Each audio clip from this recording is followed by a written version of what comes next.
सालाना नवाता खीर भवानी मेला आज है। हर साल यहाँ मेले के मौके पर काफी रौनक और भीड़ रहती थी, मगर रवां बरस काफी कम तादाद में अकीदतमंद पहुंचे हैं। हजारों की तादाद में कश्मीरी पंडित माता रागनी देवी या माता खीर भवानी के मंदिर पर हाजिरी देते थे और मकामी मुसलमान भी उनका बेसब्री से इंतजार करते हैं। मगर इस साल सूरत हाल इसके बरक्स है। टारगेट किलिंग्स के बाद खौफ और डर के माहौल से अकीदतमंदों की काफी कम आमद है। जिला इंतजामिया ने मेले के सिलसिले में सिक्योरिटी समेत तमाम दीगर इंतजाम किए हैं। मैं मिलिटेंसी के बाद लगातार 30 साल यहाँ आया हूँ इस खीर भवानी के मेले पर, जबकि यहाँ पर कोई नहीं था। यहाँ पर सिर्फ वो गुल मोहम्मद रहा करता था जो वही पूजा वगैरह करता था, लेकिन तब भी मैंने इससे ज्यादा लोग देखे हैं उस मिलिटेंसी में, जबकि पीक पर मिलिटेंसी थी। उस पीक मिलिटेंसी के बाद हालात थोड़े थोड़े नॉर्मल होते रहे तो ये मेला बढ़ता रहा और इतना बढ़ गया कि पिछले साल हमने यहाँ पर 3 दिन का हवन किया। हमारा एक कार्यालय है विजयेश्वर पंचांग कार्यालय, जो कि हम हवन वगैरह करते हैं, तो हमने 3 दिन का हवन यहाँ पर किया, तो हजारों लोगों ने यहाँ पर उसमें शिरकत की, तो बहुत अच्छा लगा। लेकिन इस साल देखकर ऐसा लग रहा है कि पिछले 30 सालों के बजाय आज मिलिटेंसी है। आज का माहौल यहाँ खराब है क्योंकि है ही नहीं कोई। मैंने किसी को नहीं देखा कि जो जम्मू से आया हो, यात्रा में आया हो। यहाँ पर कुछ गिने चुने लोग हैं, 100-200 लोग हैं, इनमें से 150 लोग बाहर का है, 200 लोग CRP के हैं, उसके हैं। मतलब ऐसा लगता है क्योंकि माहौल। इस पूरे मामले पर हमारे साथ बात करने के लिए बराह रास्त हमारे साथ जुड़ चुके हैं जावेद। जानना चाहेंगे अभी की सूरत हाल, किस तरह से अकीदतमंदों की आमद है? जी इंशाअल्लाह अभी जो सूरत हाल यहाँ पे है, अकीदतमंद तो यहाँ पे है, लेकिन तादाद बहुत कम है अभी भी।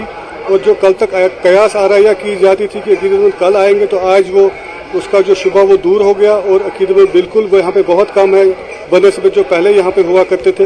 लेकिन जो मजहबी रसूमात है वो बदस्तूर जारी है यहाँ पे, और यहाँ पे जो मेला है अभी जारी है। जी इंशाअल्लाह। तो जानना चाहेंगे कि अभी के सिक्योरिटी के किस तरह से बंदोबस्त किए गए हैं, क्योंकि जितने भी अकीदतमंद हैं उन्हें डर और खौफ है, इसी की वजह से वो वहां पे आने से डर रहे हैं। तो सिक्योरिटी का किस तरह से निजाम? जी देखिए, अब हमने यहाँ पे अकीदतमंदों से भी बात की, यहाँ पे वो बिल्कुल मुतमईन है जो यहाँ के सिक्योरिटी के इंतजाम है।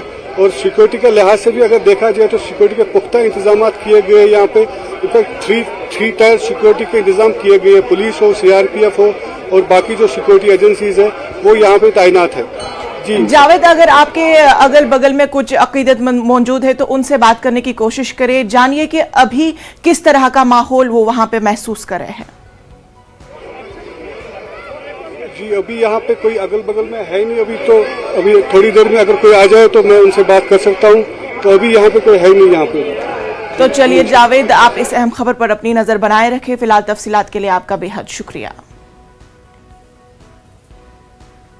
यहाँ पे हमने कुछ श्रद्धालु जो है उनके साथ बात की, क्योंकि मैं भी यहाँ पे पिछले 12 वर्षों से ये कवर करते आ रहा हूँ। तो जो संख्या यहाँ पे हजारों की तादाद में होते थे, आपको पता होगा कि रिसेंटली जो टारगेट किलिंग्स हुई, खौफ हिरास का माहौल पैदा हुआ है यहाँ पे।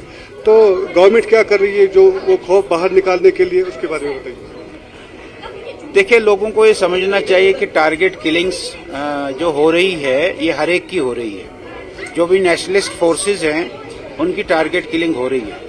जहाँ 4 कश्मीरी पंडित, 4 हिंदू, वहाँ 20 कश्मीरी मुसलमान भी टारगेट किलिंग उनकी भी हो रही है।